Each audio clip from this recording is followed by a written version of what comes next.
Derecho comparado Paraguay y Colombia. Carlos Ariel Gallego, código 757719, Universidad Cooperativa, Derecho Penal Especial.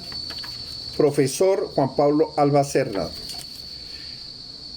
Los motivos que impulsan una actividad de derecho comparado son en realidad propios de la naturaleza humana, pues como lo enuncia Castro en 1991, siempre ha existido interés por la comparación. Se comparan personas, objetos, y el derecho no ha sido la excepción.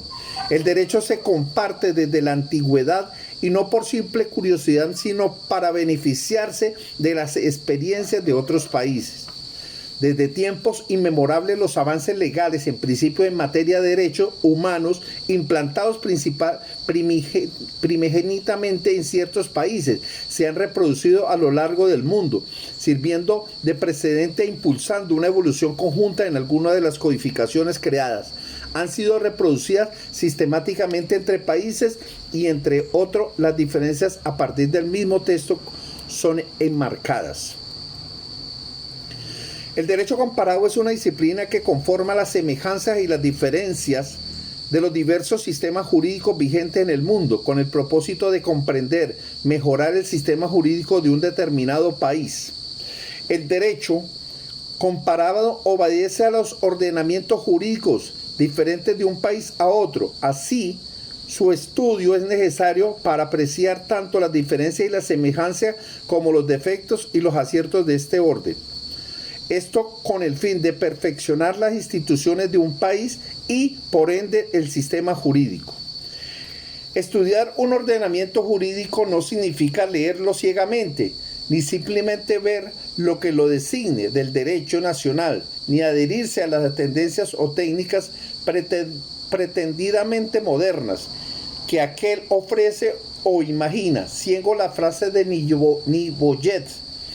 El comparatista no tiene por misión el transformarse en un importador de cargamentos jurídicos. Debe haber sacado del estudio de ciertos derechos extranjeros un provecho cultural. Debe poner en guardia el contrario contra la fácil tentación de tomar del derecho de los demás, tal como lo encuentra hecho, en vez de crearlo a sí mismo. En lo que respecta a los derechos más cercanos, también es cierta necesidad de estudio. Entre países vecinos se cumple con ello la función de guiar a la jurisprudencia en el desarrollo y en el perfeccionamiento del derecho. La recepción de las instituciones legales extranjeras no es cuestión de nacionalidad, sino de una utilidad y necesidad.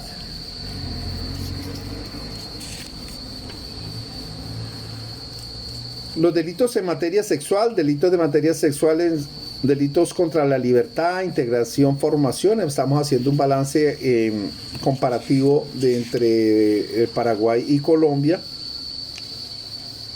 con todos los artículos, artículos agrarios de punitiva, cuando la conducta cometiere contra los niños, adolescentes, acceso carnal, violento, inducción de la prostitución. Hacemos un cuadro comparativo de lo que está sucediendo alrededor y en conclusión, pese a que no hay una visión de todas las normas en materia sexual comparadas, entendiéndose las tres leyes implícitas, se puede llegar a ciertas conclusiones con los tres ejemplos señalados anteriormente. En primer lugar, observar cómo en Paraguay el tipo penal desarrolla dentro de sí más de un delito, cosa que no sucede en Colombia, donde cada delito posee su respectivo tipo penal. Ejemplo de ello es que mientras en Colombia se habla de acceso carnal violento y acto sexual violento por parte de distintos tipos penales, en Paraguay se habla de coacción sexual y se incluye tanto el acto como el acceso violento e incluso se habla de la conducta realizada con menores de edad. En materia de penas se hace también evidente la diferencia entre un país y otro. Las penas privativas de libertad son muy bajas en comparación a Colombia, aun cuando se trata de algo tan importante como los derechos sexuales y reproductivos de los menores de edad.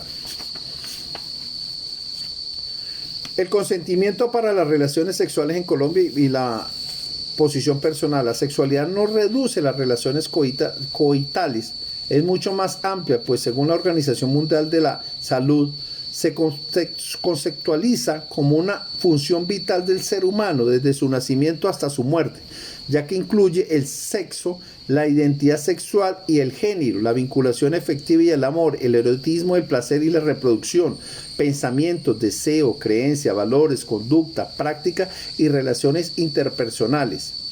La sexualidad no tiene como única finalidad la reproducción, sino también el tener relaciones sexuales placenteras y seguras, sin violencia ni coacción. El bienestar sexual y reproductivo de las personas es un componente esencial de la salud, concebida como un estado complejo de bienestar físico, mental y social, y no solamente la ausencia de la afección o afecciones o enfermedades. De esta manera, se configura la salud sexual y la salud reproductiva como un derecho humano que se da de manera universal. Tiene todas las personas sin distinción. No obstante, los adolescentes y niños, por el estado de vulnerabilidad en que se encuentran por su falta de madurez, requiere de medida especial que garantice sus derechos a la salud sexual y a la salud reproductiva, como lo establecen las constituciones y los tratados internacionales en materia. En este orden de ideas es preciso mencionar que con edad mínima para consentimiento sexual se entiende la edad mínima en que se considera capaz a la persona para consentir su actividad sexual. Lo mismo, aunque ampliamente manipulado en el panorama jurídico, es provisto y regulado a partir de las condiciones biológicas y edades en las que se presenta cambio y rasgo de madurez comúnmente. La maduración y la maduración reproductiva, la primera, ella sucede en la manera natural, al inicio de la adolescencia, en la pubertad. En la niña la pubertad tiene entre los 11 y 13 años y culmina entre los 16 y los 18 años. En los varones inicia entre los 11 y los 15 años y puede durar hasta los 20 o 21 años. A partir de lo anterior, los países europeos establecen edad legal mínima para el consentimiento sexual entre los 15 y los 16 años. En tanto, los países de América Latina un promedio prevé la edad de los 14 años. En Paraguay, la edad de consentimiento legal para tener relaciones sexuales es 14 años, igual que sucede en Colombia, muy probablemente en condiciones en las circunstancias similares que ambos países. Proceso judicial de las partes intervinientes. Se debe resaltar que tanto Colombia como Paraguay han vivido procesos normativos similares, mayormente en lo que respecta a un cambio de paradigma constitucional. Por parte de Colombia, la nueva realidad empezó a gestarse en 1990, proclamándose una nueva constitución en el 1991. Desde ahí se tuvo una reestructuración de las distintas áreas del derecho, en especial el derecho penal, siendo importante el cambio de paradigma de un sistema penal inquisitivo o uno acusatorio mucho más garantista y acorde al Estado social de derecho, pretendiendo que el constituyente primario de aquella época, dicho cambio se vio materializado en la promulgación del Código de Procedimiento de la Ley 906 del 2004. Por parte de Paraguay, en el año 1989, la República inició en el camino hacia la democracia. El primer paso importante se dio a la sanción del año 1992 en una nueva constitución. A partir del año 1991 y paralelamente a las labores de la Constituyente Nacional empezaron los primeros estudios de orden jurídico penal nacional, que luego desembocaron en un plan muy ambicioso de una reforma global. El día 27 de noviembre de 1998 entró en vigencia la ley 1160 del 97, Código Penal de la República de Paraguay. El corte del sistema penal paraguayo es acusatorio también. Si bien se afirma que los sistemas acusatorios puros son aquellos que de corte anglosajón, la idea de un sistema acusatorio puro realmente es muy difícil de conseguir, pues cada sistema se amolda a la realidad social, país en la que se desarrolla por ello el sistema acusatorio paraguayo como el colombiano. Presenta matices diferenciadas, diseñadas por su realidad social particular, pero que a lo sumo no se aleja de las ideas tradicionales del sistema acusatorio.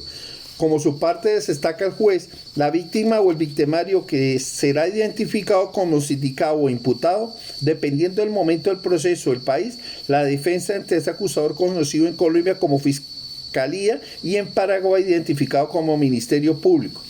De esta manera,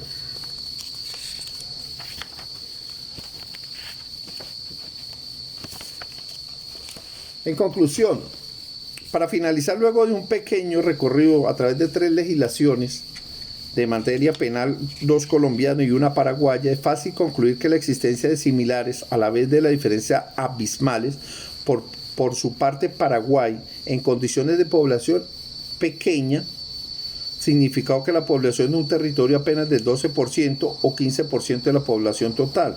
En Colombia ha optado por la imposición de penas privativas de libertad bajas, con el fin de acabar con el hacinamiento carcelario y entregar una resocialización más real a los presos. El desarrollo del sistema penal acusatorio en este país se ve muy ligado a las garantías de los reos, victimarios, imputados o como lo reconozca en cada momento. Es notoria la existencia de una parte bien diferenciada, una jerarquía en materia de jueces, órganos de cierre, una superioridad de la Constitución como una máxima que guía el Estado, la intervención del ente acusador denominador Ministerio Público y la adopción de una posibilidad de defensa imputado, que a grandes rasgos supone que no solo quien desarrolla el proceso penal es el juez, sino que las partes pueden hacer una intervención activa en el proceso construyendo aquella verdad procesal garantista. Es notorio también en esto, coincide con la realidad colombiana la ausencia de jurados, que si bien están diseñados para el sistema penal acusatorio, las mutaciones presentes respecto a las condiciones individuales de cada país permiten o no su existencia y su correcto desarrollo. Colombia y Paraguay, como países pertenecientes al mismo territorio, se mueven las mismas líneas similares en materia legal. Ejemplo de ello, la adopción de la edad de consentimiento para las relaciones sexuales en 14 años, la existencia de delitos similares, la adopción de la democracia, el cambio constitucional a los años 30 y, en general, el Estado social de derecho donde la garantía de los ciudadanos prima sobre cualquier interés adicional. Muchas gracias.